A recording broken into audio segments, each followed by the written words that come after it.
on. Drugs. Drug use. There was drugs involved?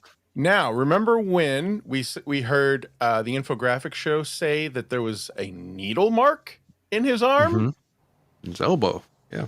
Yeah. Let's hear a little bit about that. Enough, Dwayne never revealed that Travis had been found, but he did feel that Travis needed medical attention. The first stop, to see a hypnotherapist recommended by a UFO expert. The hypnotherapist recommended that Travis seek medical attention first, given that Travis was exhibiting signs of drug use and that there were puncture marks on his right arm consistent with intravenous drug use. Ew. Huh. Sounds like maybe he's not that reliable. What if I told you he also has a conviction for burglary and forgery? Well, but how do you forge a spaceship? I don't know about that, but for anyone who can't see this, yes, the charges arose from the theft of blank payroll checks from the Western Molding Corporation of Snowflake, where Charles Rogers, remember that name, Rogers?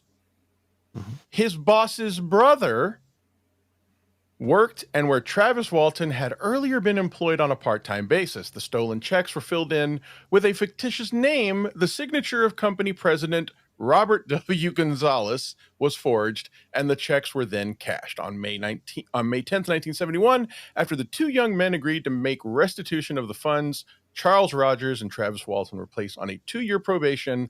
Under such circumstances, Arizona law provides that if the parties fulfill their probation period satisfactorily, they can later return and ask the court to expunge the record. There you go. Credibility, folks. Wait a minute. There's more.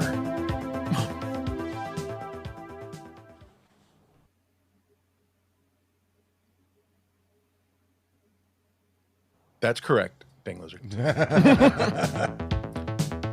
This wasn't the first time he had an alien encounter. Would you believe, though, that his story doesn't include the part where he's a charlatan? Yes. This was not even Travis's first encounter with aliens. Look, and I need to stress, too, I've spent a lot of time with this story.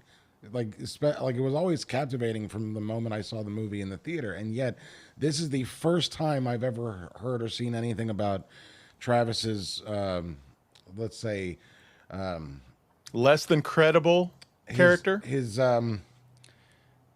predilection for having and fascination with aliens and being abducted and all that. Like I hadn't heard any of that. Well, let's hear it straight from his mouth. Prior to this, were you a believer in UFOs? Did you have any experiences prior? What was your first impression before the event? I had actually had some sightings before. You know, it's not unusual up in this powerful country shirt. You know, you live in the out of doors, and it's an area where He'd be shot for being a Crip in L.A. wearing that shirt. the skies are clear much of the time. No one in the Crips It would thinks be he's in rare the enough Crips. for someone to see never know. a single UFO in their lifetime, let alone get abducted by aliens. But Travis seems to be one of those magical special beings that sees UFOs all the time.